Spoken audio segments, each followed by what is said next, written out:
बिस्मिल्लाहिर्रहमानिर्रहीम। आज मैं आपके पास जो क्लास लेके आया हूँ, आज जो लेक्चर लेके आया हूँ वो है फिज़िक्स का। और फिज़िक्स हम कर रहे हैं क्लास 9 की। 9th क्लास की फ़िज़िक्स इंशाल्लाह हम पूरा कोर्स कवर करेंगे। इसमें सारे न्यूमेरिकल एक्सरसाइज और जितने भी क्वेश्चन आंसर्स हैं समरी के हिसाब से मैं आपको प्रॉपर नोट्स लेके आपके पास आऊँगा। इंशाल्लाह आपको वीडियो में प्रॉपर नोट्स के साथ आपको सारी चीज़ें समझाऊँगा कि आपको ईज़ी हो जाए समझने में भी और लर्निंग वगैरह में बहुत ईज़ी हो जाए। नोट्स अवेलेबल है मेरे पास। किसी को भी अगर नोट्स चाहिए तो वो मुझे कांटेक्ट कर सकता है। आपके पास मेरा कांटेक्ट नंबर नीचे आ रहा है व्हाट्सएप का, आप व्हाट्सएप पे मुझे कांटेक्ट करके नोट्स की पीडीएफ ऑब्टेन कर सकते हो। सही है वहाँ से। तो इसके अलावा मैं यहाँ पर आपको समझा रहा हूँ तो आप यहाँ से भी अपने पास कॉपी कर सकते हो। बेहतर तो सबसे अच्छा तरीका तो यही है कि आप यहाँ से लेक्चर को कॉपी करो। लेक्चर में जो चीज़ें मैंने दी आप अपने पास लिखो, तो लिखने से आपकी स्पीड भी तेज़ होती है, राइटिंग भी अच्छी होती है। सिर्फ बने बनाए नोट्स से बेहतर तो यही है। सही है। फिर भी नोट्स किसी को चाहिए हो पीडीएफ में या सॉफ्ट कॉपी में भी अगर किसी को चाहिए हो तो सॉफ्ट कॉपी में भी मिल जाएंगे। सॉफ्ट कॉपी मीन्स पीडीएफ में आपको अवेलेबल है। इसके अलावा अगर हार्ड कॉपी किसी को प्रिंट करके भी चाहिए तो वो भी आपको अवेलेबल मिल जाएगी। आप कांटेक्ट कर सकते हो मुझसे। सही है। तो क्लास 9 के अंदर आ जाते हैं। अच्छा, सबसे पहली चीज़ क्लास 9 के अंदर आपको पेपर पैटर्न के हिसाब से हमें पता होना चाहिए कि हमारे पास पेपर के अंदर एमसीक्यूज हैं, न्यूमेरिकल्स हैं। पेपर के अंदर न्यूमेरिकल्स आते हैं, उसके बाद शॉर्ट क्वेश्चन आंसर्स आते हैं और उसके बाद डिटेल आते हैं। डिटेल में कुछ लॉन्ग क्वेश्चन आंसर्स हैं या हमारे पास डेरिवेशंस आती हैं। तो ये हमारे पास पेपर के अंदर चीज़ें आती हैं जिनको हमें टारगेट करके चलना है। सही है। तो जो शॉर्ट क्वेश्चन आंसर्स आते हैं उसके हिसाब से, लॉन्ग क्वेश्चन आंसर्स के हिसाब से अगर मैं आपको गाइड करूं तो फिजिक्स में अलग से आपको शॉर्ट क्वेश्चन आंसर्स और डिटेल क्वेश्चन आंसर्स कहीं पर नज़र नहीं आ रहे होंगे ज़्यादातर नोट्स में। एग्जामिनर क्या करता है, उन्हीं सवालों को शॉर्ट और डिटेल के अंदर एडजस्ट करके देता है। अगर वो शॉर्ट में सवाल पूछेगा तो सवाल का कुछ पार्ट पूछेगा, डिटेल में पूछेगा उस सवाल को बड़ा करके पूछेगा। तो अलग से शॉर्ट और लॉन्ग कराने की कोई इसमें नीड नहीं होती, इसलिए मैं इसको इस तरह नहीं कराऊंगा कि आपको शॉर्ट और लॉन्ग अलग करो। साथ ही कराता जाऊंगा एग्जाम में जिस तरह सवाल आएंगे तो मैं प्रैक्टिस पेपर में बताता जाऊंगा कि कौन से सवाल आपको कब और किस तरह से करने हैं। क्लियर है। तो हम बिस्मिल्लाह करते हैं। अच्छा, अभी हम शुरू करते हैं अपने लेक्चर के लिए। जो हमारे पास यहाँ पर सवाल आ रहे हैं, आपके पास क्वेश्चन नंबर 1 आपको नज़र आ रहा होगा। ठीक है, ये सारी चीज़ें मैं आपके लिए हटा देता हूँ यहाँ से तो आपको समझने में इजी हो जाए। तो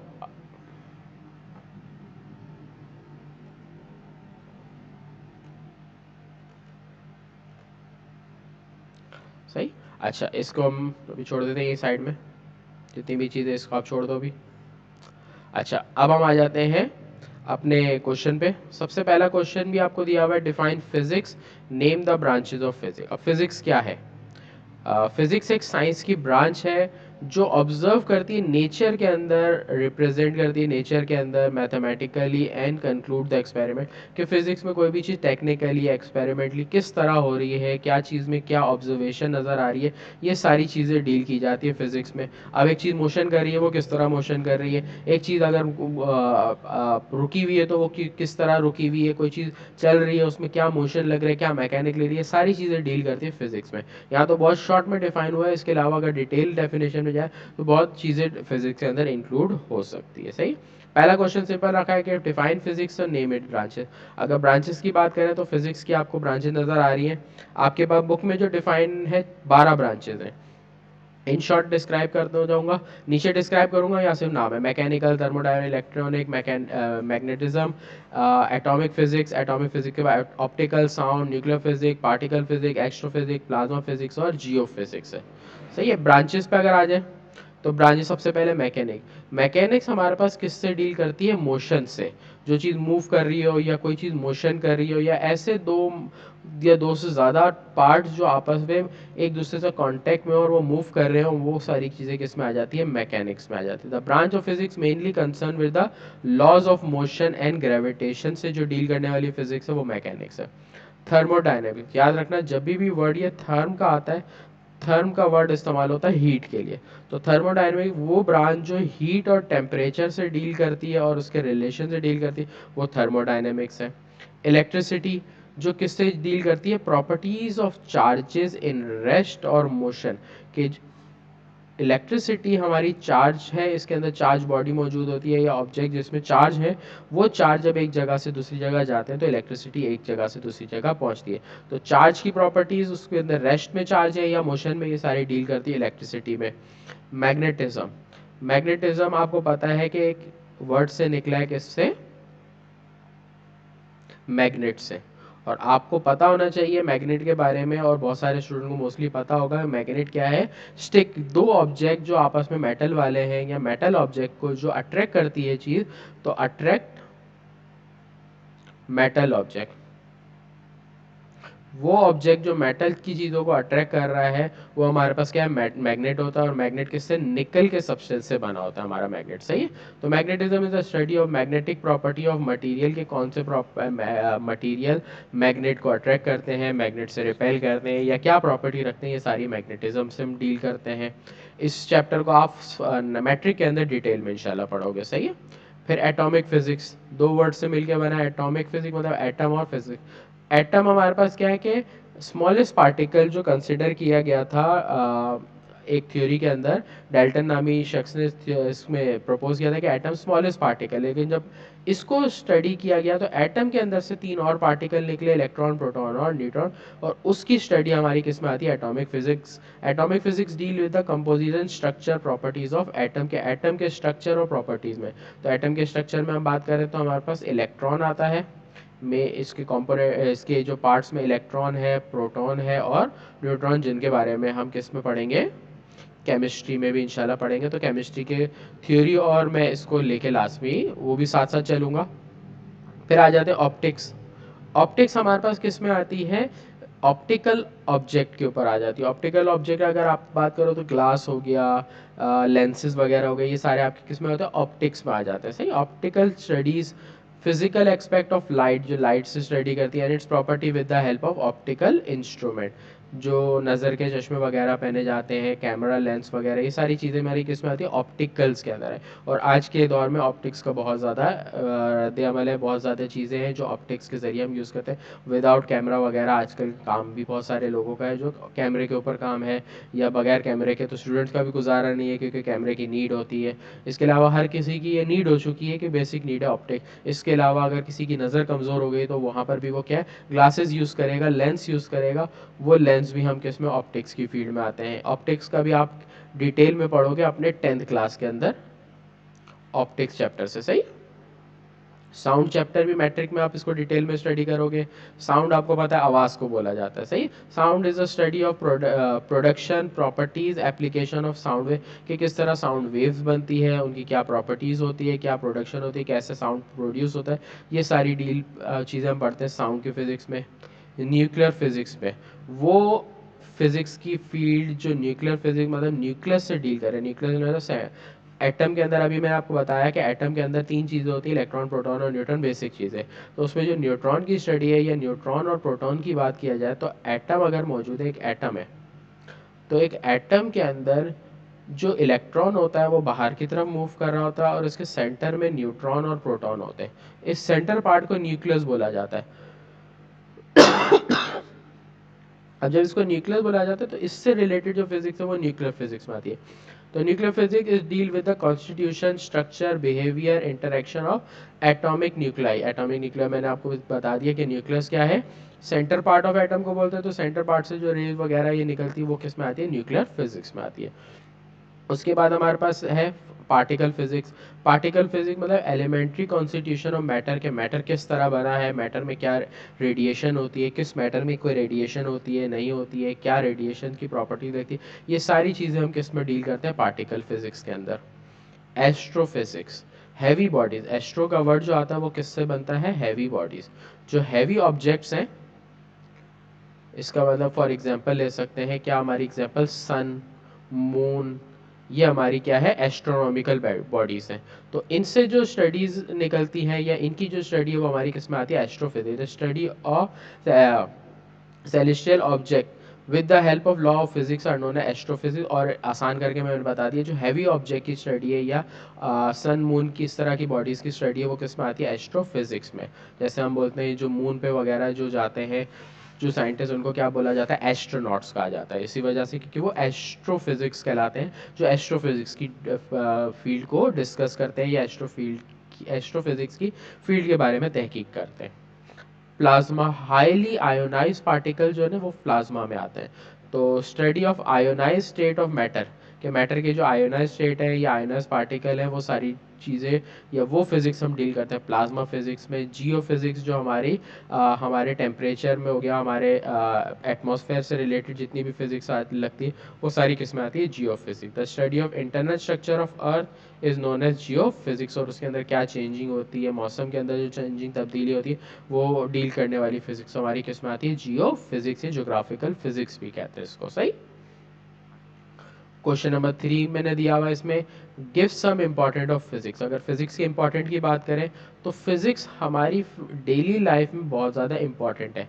अगर हम सिर्फ और सिर्फ बात करते हैं हमारी ह्यूमन बॉडी के अंदर, इस ह्यूमन बॉडी में बहुत सारे ऑब्जेक्ट है या बहुत सारी जो हमारे जिस्मानी आज़ा हैं वो क्या है, ह्यूमन ऑब्जेक्ट फिजिक्स की बहुत सारी लॉज को वेरीफाई करते हैं। जैसे अगर हम अपने फिंगर्स की बात कर लें या अपने हाथ की बात कर लें या पैर की बात कर लें, अगर आप अपने पैरों से बात करना शुरू करो तो आप खड़े हो रहे हो, आप दो पैरों पे आसानी से खड़े हो सकते हो, आप गिरते नहीं हो। आप झुक भी जाओ बहुत एक एंगल तक, सर्टेन एंगल तक, आप नहीं गिरते, क्यों, आप अपने आप को स्टेबल करते हो। इसमें भी फिजिक्स लगती है।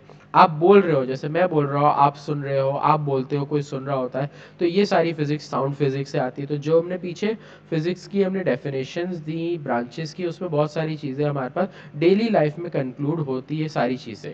तो इसमें से कुछ बताइए, जैसे ऑटोमोबाइल्स। ऑटोमोबाइल्स आपकी कार, व्हीकल, ये जितने भी हमारे में मूविंग ऑब्जेक्ट हमारे पास है जो आजकल की डेली नेसेसरी है, बगैर इसके आप कहीं जा ही नहीं सकते। क्योंकि आजकल जो, अगर आपको फॉर एग्जाम्पल घर से अगर आपको अम्मी बोलती है सौदा लेके आओ, तो आप कोशिश करते हो कि आप किसी कन्वेंस के ऊपर जाओ। फॉर एग्जांपल अगर 9-10 का स्टूडेंट है या उससे बड़ा स्टूडेंट है तो वो कोशिश करता है कि भाई उसके फादर की बाइक या उसके पास बाइक हो तो वो आसानी से ही कहीं जाता है। आपको स्कूल जाना है, ट्यूशन जाना है, आपको गाड़ी वगैरह या किसी ना किसी वैन सर्विस की ज़रूरत है, जो अगर आपके घर से दूर स्कूल है तो मोस्टली स्कूलों लोगों ने क्या है, अब चलना फिरना बहुत कम कर दिया, क्योंकि वहाँ यूज़ किसका कर दिया, ऑटोमोबाइल का। ये मोबाइल का वर्ड आपका जो मोबाइल फ़ोन है वो नहीं, ऑटोमोबाइल मतलब वो चीज़ जो मूविंग पार्ट होते हैं। तो automobile technology is based on the principle of thermodynamics. हमारी गाड़ियाँ चलती हैं, गाड़ियाँ किस पे चलती है, पेट्रोल। सही। ये पेट्रोल के अंदर जो काम हो रहा होता है कि केमिकल है, पेट्रोल एक क्या है, केमिकल है। ये केमिकल एनर्जी कन्वर्ट किस में होती है, मैकेनिकल पार्ट में। मतलब गाड़ी जब मूव करती है तो इसमें केमिकल चेंज होता है मैकेनिकल के अंदर, तो थर्मोडायनामिक्स के जरिए चेंज होता है। फिर अगर बात करें nuclear energy, nuclear energy is use on large scale to produce electrical power. Nuclear energy को यूज़ किया जाता है पावर बनाने के लिए। इसके अलावा आज इलेक्ट्रिक पावर को जनरेट करने के लिए हम क्या यूज़ करते हैं, सोलर। इसके बारे में आखिरी 7-8 चैप्टर में सोलर के बारे में वहाँ इंशाल्लाह डिटेल में इसको देखेंगे कि सोलर क्या है। बेसिक बता देता हूँ कि जो सन के जरिए इलेक्ट्रिसिटी जनरेट होती है वो हमारी किसमें, सोलर एनर्जी में आती है। सही। रडार, आपने इसका वर्ड शायद कम ही सुना होगा। रडार हमारे पास टेक्नोलॉजी है जो फॉर एग्जांपल एरोप्लेन्स वगैरह होते हैं, जब एरोप्लेन एक मूव कर रहा होता है तो एक जगह से जब दूसरी जगह जा रहा होता है तो उसमें कोई वायर का कनेक्शन नहीं होता, बहुत दूर का कनेक्शन होता है। उस कनेक्शन को स्टेबल रखने के लिए या एरोप्लेन का उसके सेंटर से एरोप्लेन का किसी भी जगह पे कनेक्शन करने के लिए, कोऑर्डिनेशन करने के लिए एक सिस्टम यूज़ होता है रडार का। इसके अलावा हवा के अंदर एक प्लेन मूव कर रहा है तो हवा में कोई ट्रैफिक सिग्नल नहीं है, ना कोई रास्ता होता है कि कहाँ किस डायरेक्शन में प्लेन को जाना है, तो प्लेन एक जगह से दूसरी जगह भटक भी सकता है, कहीं दूसरी जगह भी जा सकता है। तो वो रडार टेक्नोलॉजी है जो उसको गाइड करती है, उसको डायरेक्शन दे रही होती है कि वो किस डायरेक्शन में जाना है। रडार के ज़रिए कोई भी सेंटर या कोई एयरपोर्ट लोकेट कर सकता है कि उसकी रेंज में कोई एरोप्लेन आ रहा है, कोई प्लेन आ रहा है या कोई ऐसी डिवाइस गैजेट आसमान से आ रही है या नहीं। ये सारी चीज़ें रडार टेक्नोलॉजी के जरिए होती है। बुक में बहुत डिटेल करके इसके इंपॉर्टेंट को लिखा है, मैंने पॉइंट वाइज लिखा है, आपको पॉइंट वाइज ही याद कर रहे हैं। देखो 1, 2, 3 और 4 पॉइंट वाइज है सारे। सही। फिर laser are widely use in medical science. आजकल की जो मेडिसिन टेक्नोलॉजी है, मेडिकल टेक्नोलॉजी, वो बहुत ज़्यादा इन्हेंस हो चुकी है। नई बीमारियों के बारे में या कोई भी बीमारी के बारे में तहकीक करना हो, जान पहचान करना हो या किसी मरीज़ के अंदर डिटेक्शन करनी हो कि उसमें कौन सी बीमारी है, तो बहुत सारे टेस्ट के ज़रिए या लेज़र के ज़रिए हम उसकी बीमारी को चेक कर सकते हैं। या बहुत सारी बीमारियों के इलाज के लिए लेज़र टेक्नोलॉजी को यूज़ किया जाता है। तो आजकल की अगर मैं आपको बीमारी के बारे में बताऊँ, जैसे लिवर के अंदर कोई पथरी वगैरह हो गई, स्टमक के अंदर पथरी वगैरह हो गई है, पेट में कोई चीज़ कि आपके ऐसी आगे पथरी वगैरह आ गई है या कोई ऐसी चीज़ जो आपके पेट में तकलीफ़ कर रही है, तो उसको लेज़र के ज़रिए क्या है रिमूव किया जा सकता है। स्टोन्स, किडनी स्टोन्स को रिमूव किया जा सकता है। आपके आंखों के अंदर जैसे बड़ी उम्र में जो मोतिया हो जाता है लोगों को, तो मोतियों का इलाज क्या है, लेज़र टेक्नोलॉजी से होता है। आज से पहले जब लेज़र टेक्नोलॉजी नहीं थी, जब इसकी इंट्रोडक्शन इतनी नहीं थी, तो उस वक्त जब ऑपरेशन होता था तो वो बॉडी को कट करके उस पार्ट तक पहुंचा जाता था। अब लेज़र के ज़रिए बगैर बॉडी के पार्ट को कट किए इंटरनल ऑर्गन तक पहुंचा जाता है, जहां पर सिर्फ बीमारी के इलाज को मुमकिन बनाने में पॉसिबिलिटी मिली है। तो ये आज की टेक्नोलॉजी है जिसकी वजह से हम आसानी से कोई भी इलाज आसानी से करा सकते हैं। हालांकि एक्सपेंसिव होता है, लेकिन क्या है कि तकलीफ नहीं होती इसमें इंसान को, जो इससे पहले के इलाज होती थी। उससे पहले इलाज प्रॉपर हो भी नहीं पाता था। इसमें कॉम्प्लिकेशन भी कम है, दवाइयाँ वगैरह सारी चीज़ें कम इस्तेमाल होती है। वहाँ पहले जो टेक्नोलॉजी उसमें होता था कि अगर फॉर एग्जाम्पल किसी को किडनी के अंदर स्टोन है, किडनी स्टोन है, तो वहाँ पर उसको क्या पेट को कट करके किडनी तक पहुंचा जाता था, फिर उस स्टोन को क्या रिजॉल्व किया जाता है, निकाला जाता था। आज मेडिसिन के ज़रिए और लेज़र के ज़रिए उस स्टोन को ब्रेक करके आपकी बॉडी से निकाल दिया जाता है। इलेक्ट्रिकल डिवाइस की बात करें, इलेक्ट्रिकल डिवाइस में सबसे पहली चीज़ अगर मैं बात करूँ, आपके हाथ में शायद मौजूद होगा। सही है, हाथ में नहीं मौजूद होगा, आपके स्क्रीन सामने नज़र आ रही है। आप अगर मेरा लेक्चर पढ़ रहे हो तो इलेक्ट्रॉनिकल डिवाइस पे कर रहे हो ना। ये इलेक्ट्रॉनिकल डिवाइस क्या है, आपकी मोबाइल फ़ोन है। कैसे है, बगैर आपकी कनेक्शन है, कोई वायर तो आपने कनेक्ट नहीं किया, बगैर उसके आप मुझे देख रहे हो, आप मेरी वीडियो सुन रहे हो। कैसे सुन रहे हो, इलेक्ट्रॉनिकल डिवाइस है, आज की टेक्नोलॉजी है। तो इसके बगैर आजकल का तो काम का तस्वुर ही नहीं किया जा सकता। अगर कोई स्टूडेंट भी है तो उसको भले काम नहीं हो, लेकिन उसको मोबाइल फ़ोन चाहिए। आज लोगों का क्या दिमाग बना है कि भाई काम कर लेते हैं, कोई काम वगैरह करते हैं, क्यों करना है भाई, मोबाइल फ़ोन खरीदना है, मोबाइल फ़ोन खरीदना है, नया फ़ोन खरीदना है, तो उसके लिए हम मेहनत करते हैं। तो ये सारी चीज़ें लोग क्या करते हैं इलेक्ट्रॉनिकल डिवाइस के लिए। इसके अलावा हमारे घरों के अंदर बगैर इलेक्ट्रॉनिक अप्लायंस के आपके घर के अंदर कोई ऐसी चीज़ तो नहीं होगी बगैर इलेक्ट्रॉनिक अप्लायंस के आप घर में रह रहे हो। आपके घर के अंदर ही आप अगर सराउंडेड देखो तो इतनी इलेक्ट्रॉनिक अप्लायंसेस में से जो बेसिक आपके हाथ में नज़र आ रही है, आपकी फ़ोन हो गई है। आजकल फ़ोन के बगैर इंसान घर से बाहर निकलना मुश्किल हो गया है। सही है, क्योंकि आजकल की ज़रूरत है। सही है, आपके घर से बाहर, अगर आप कहीं घर से बाहर जाते हो, दूर जाते हो, फ़ोन से शहर से बाहर जाते, फ़ोन के बगैर आप अपने घर से कांटेक्ट नहीं कर सकते हो। इसके अलावा आपके घर में रेफ्रिजरेटर है।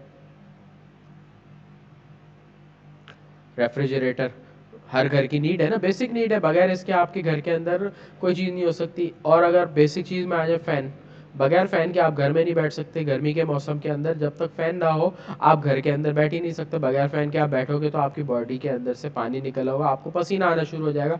तो बेसिक नीड है, इलेक्ट्रिसिटी है। अब कभी आप फॉर एग्जांपल एक अगर नोट करो, कभी ऐसा हुआ हो कि एक दिन शहर के अंदर बिजली बंद हो गई हो, तो बहुत सारी चीज़ों के मसले मसाइल खड़े होना शुरू होते हैं, जिसमें से एक तो हवा वगैरह हो सकता है। उसके बाद वाटर, आप पानी इस्तेमाल करते हो तो घरों के अंदर जो पानी आता है, वो पानी भी कैसे आता है, आपके घर के अंदर पानी की टैंक वगैरह लगे, वो टैंक को फिल करने के लिए आप ऐसा तो नहीं है कि रोज़ आप पानी की बाल्टी लेके या पानी के ड्रम को लेके पानी डालते हो। आप क्या करते हो, मोटर ऑन करते हो, मोटर के ज़रिए लाइन से पानी आता है, लाइन से पानी आपकी टैंक में भर जाता है, आप घर के अंदर टैप को खोल के पानी इस्तेमाल करते हो। अब एक दिन अगर आपके घर की बिजली बंद होता है तो एक दिन तो टैंक चल जाएगा, लेकिन जैसे टैंक ख़त्म होगा आपको याद आ जाएगा बगैर बिजली के तो आपका पानी तक भी आपके घर पे आसानी से नहीं पहुंच सकता। तो हर चीज़ के लिए आपकी किसकी ज़रूरत है, इलेक्ट्रिकल डिवाइस की, इलेक्ट्रॉनिक्स की। क्लियर है, तो ये हमारी हम कुछ थी। आप इसके अलावा भी अपने पास से कोई एग्जाम में लिख सकते हैं इंपॉर्टेंट, सही से मैंने बहुत सारी चीज़ें आपको डिटेल करके एक्सप्लेन की है। सही है, आगे बढ़ते हैं। एक वास्ट टॉपिक है फिजिकल क्वांटिटीज़ का। तो फिजिकल क्वांटिटीज़ में हमारे पास दो तरह की क्वांटिटीज आती हैं। एक हमारी फंडामेंटल आती है, दूसरी हम पढ़ेंगे ड्राइव। फंडामेंटल क्वांटिटी जो है उसके दो नाम है। फंडामेंटल क्वांटिटी का दूसरा नाम है बेस क्वांटिटी। सही है, फिजिक्स में हमारे पास टोटल बेस क्वांटिटी 7 है। सही है, तो वो physical quantity which can not be explain by other physical quantity, वो क्वांटिटी जो किसी दूसरी फिजिकल क्वांटिटी से एक्सप्लेन ना हो सके, वो हमारी कहलाती है फंडामेंटल या बेस क्वांटिटी। सही है, देयर आर 7 फंडामेंटल क्वांटिटीज, आपको ये याद रखनी है फंडामेंटल क्वांटिटीज।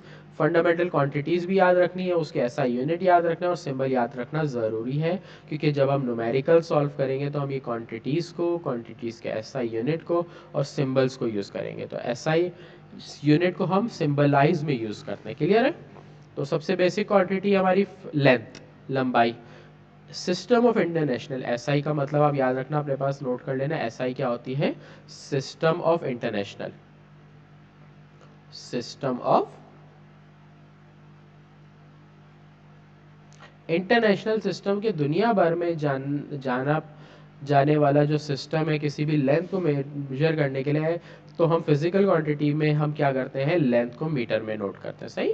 तो वैसे तो लेंथ के और भी यूनिट है, अगर मैं बात करूँ सेंटीमीटर, मिलीमीटर, किलोमीटर, वो भी नजर आएंगे, लेकिन जो ऐसा यूनिट हम यूज़ करेंगे जहाँ न्यूमेरिकल्स को हम सॉल्व करने के लिए यूज़ करेंगे, वो हम लेंथ का मीटर ही यूज़ करेंगे। सही है? तो फंडामेंटल क्वांटिटी अगर लेंथ की बात करें, पहली क्वांटिटी है, ऐसा यूनिट मीटर है।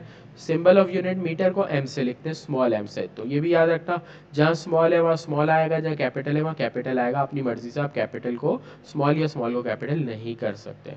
फिर हमारे पास सेकंड क्वांटिटी आती है, पहली क्वांटिटी थी लेंथ थी, सेकंड क्वांटिटी मास है। ये क्वांटिटी आगे पीछे आप लिख सकते हो, लेकिन होनी ये साथ ही है। सही?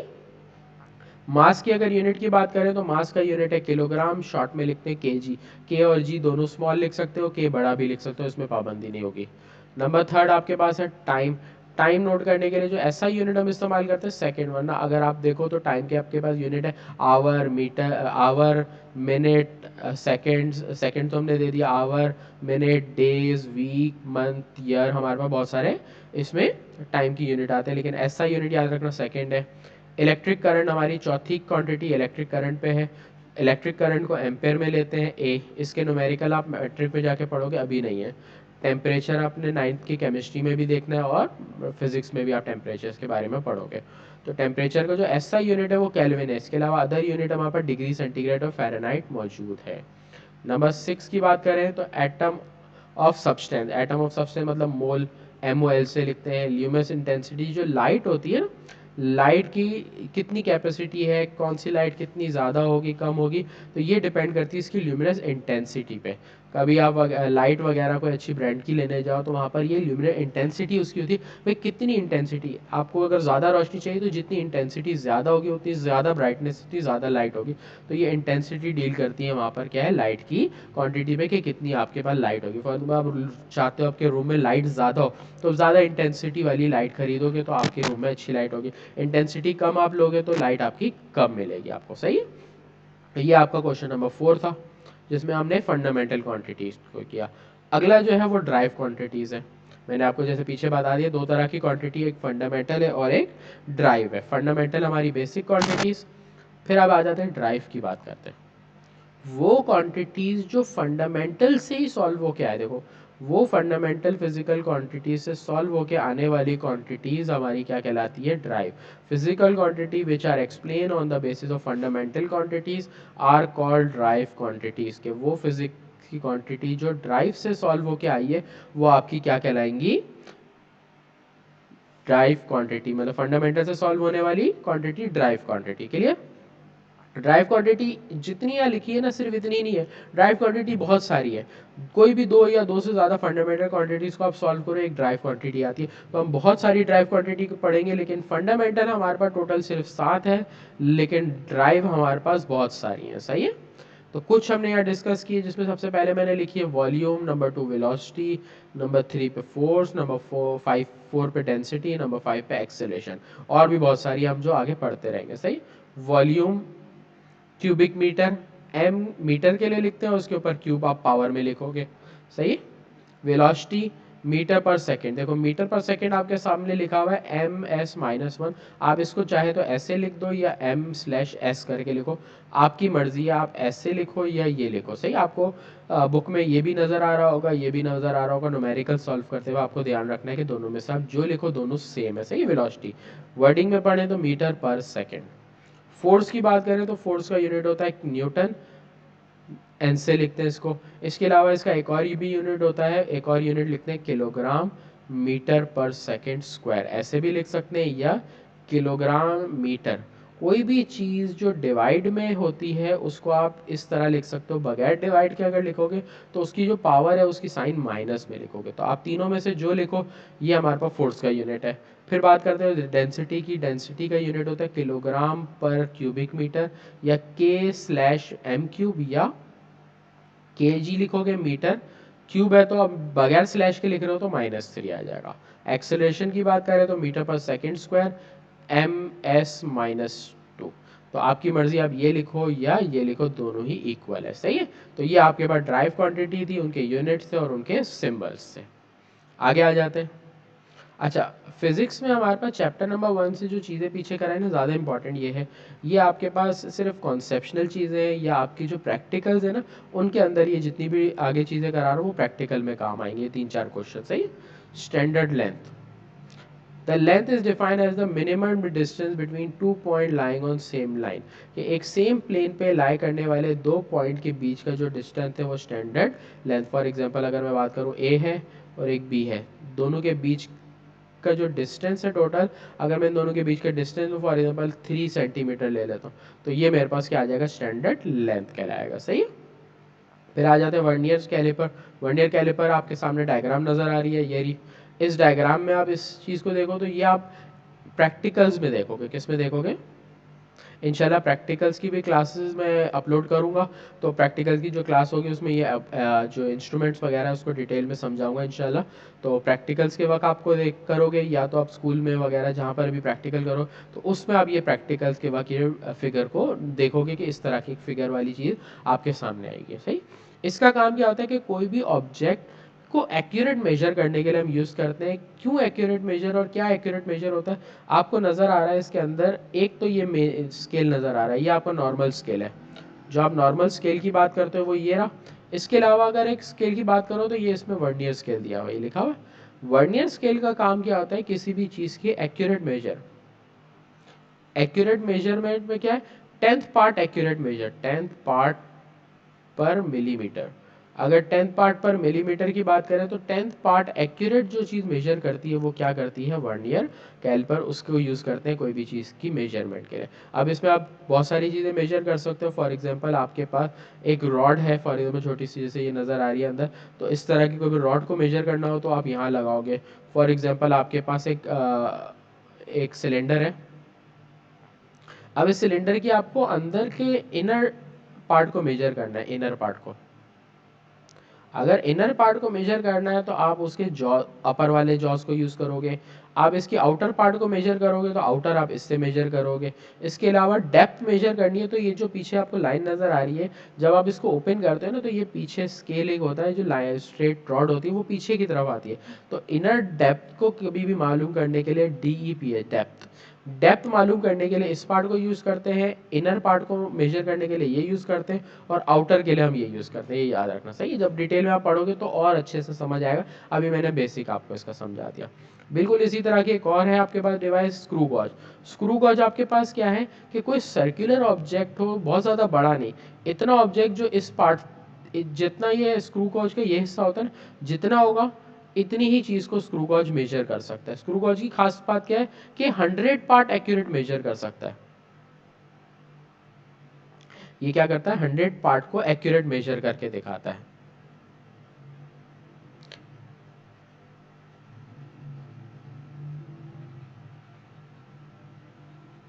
तो एक्यूरेट मेजरमेंट जो 100 पार्ट होती है वो क्या चीज़ करती है? स्क्रू गॉज करती है। सही है।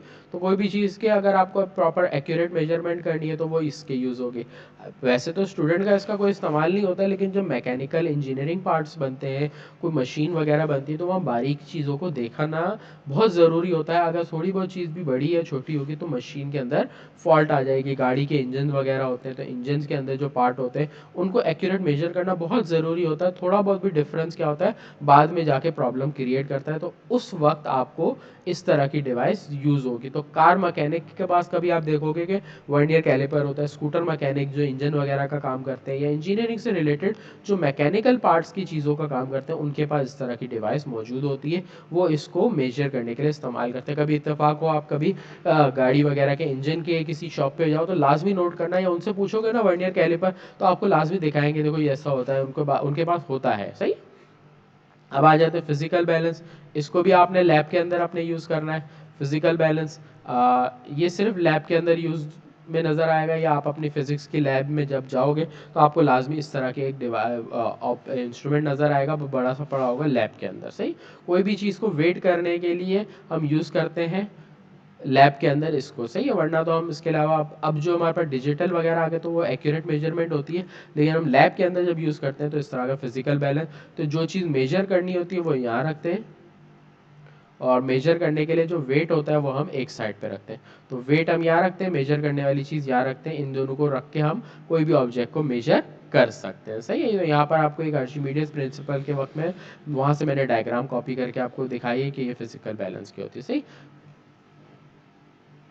प्रीफिक्स के ऊपर आ जाते हैं। एमसीक्यूज के लिए बहुत इंपॉर्टेंट है, ये आपके पास एमसीक्यूज में इंपॉर्टेंट है। इसके अलावा दूसरा, न्यूमेरिकल्स के वक्त आपको अगर इनमें से कोई प्रीफिक्स नज़र आता है तो आपको इस तरह से ये पावर्स यूज़ करनी होती है। जैसे कहीं आपको बस टेरा नज़र आएगा किसी न्यूमेरिकल में, आप 10 की पावर 12 रखोगे वहाँ पर टी हटाने के लिए, गीगा हटाने के लिए रखोगे, मेगा हटाने के लिए, ये सारी चीज़ें, किलो हटाने के लिए या तो 1000 रखते हैं, 10 की पावर 3 रखेंगे या 1000 रखेंगे।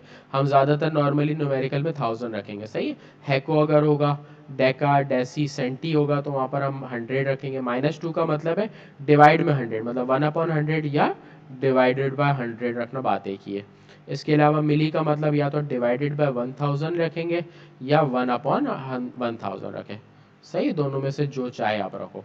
सही, ज़्यादातर हम जो यूज़ करेंगे वो ये वाले 3 यूज़ करेंगे। सही, इसके अलावा बाकी जो होंगे वो आपको कहाँ नज़र आएंगे, आपके एमसीक्यूज वगैरह में कहीं पूछे जा सकते हैं कि प्रीफिक्स क्या होते हैं, यूनिट ऑफ प्रीफिक्स। सही है, तो ये किसी भी बड़ी डेसिमल वाली वैल्यू को हम शॉर्ट करने के लिए इस्तेमाल करते हैं। इंशाल्लाह इसी चैप्टर के जब न्यूमेरिकल में सॉल्व कराऊंगा तो उसमें भी हम इसको यूज़ करेंगे इंशाल्लाह। आगे बढ़ते हैं, डेंसिटी। सही है, डेंसिटी को समझाने के लिए मैं आपको एक चीज़ बता देता हूँ।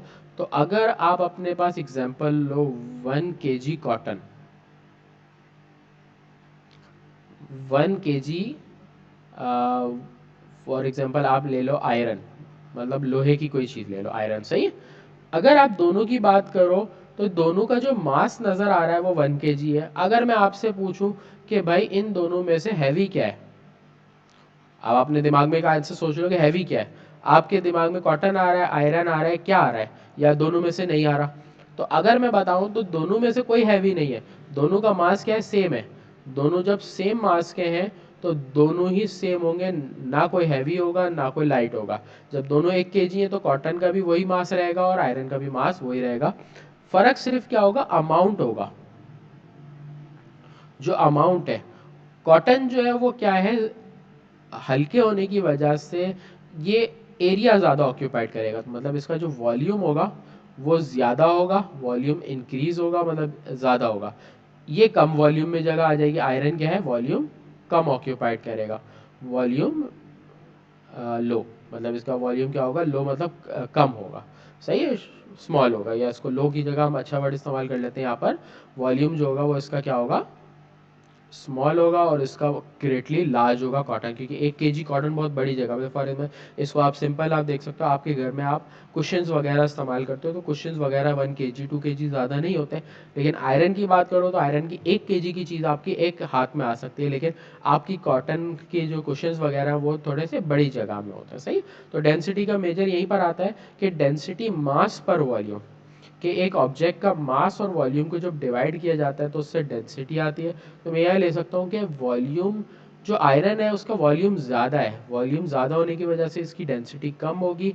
आयरन की स्मॉल है वॉल्यूम, इस वजह से इसकी डेंसिटी ज़्यादा होगी। तो जिस ऑब्जेक्ट की डेंसिटी ज़्यादा वो उतना कम वॉल्यूम ऑक्यूपाइड कर रहा, और जितनी डेंसिटी ज़्यादा होगी उतनी वो उसकी सॉरी, वॉल्यूम जितना ज़्यादा होगा डेंसिटी कम होगी, डेंसिटी ज़्यादा होगी वॉल्यूम कम। इसको हम आगे चैप्टर में डिटेल में पढ़ेंगे तो ये रिलेशन देखेंगे। सही, अभी आप सिर्फ इतना रखो कि डेंसिटी क्या है, कोई भी ऑब्जेक्ट की वॉल्यूम कैपेसिटी के कितना वॉल्यूम को ऑक्यूपाइड कर सकता है। क्लियर, तो डेंसिटी की आपने डेफिनेशन करनी है, फॉर्मूला करना है। सही, डेंसिटी का आपको मैंने यूनिट यहाँ पे नहीं लिखा हुआ, यूनिट की बात करूँ तो इसका जो यूनिट होता है वो इन दोनों क्वांटिटी से बनता है।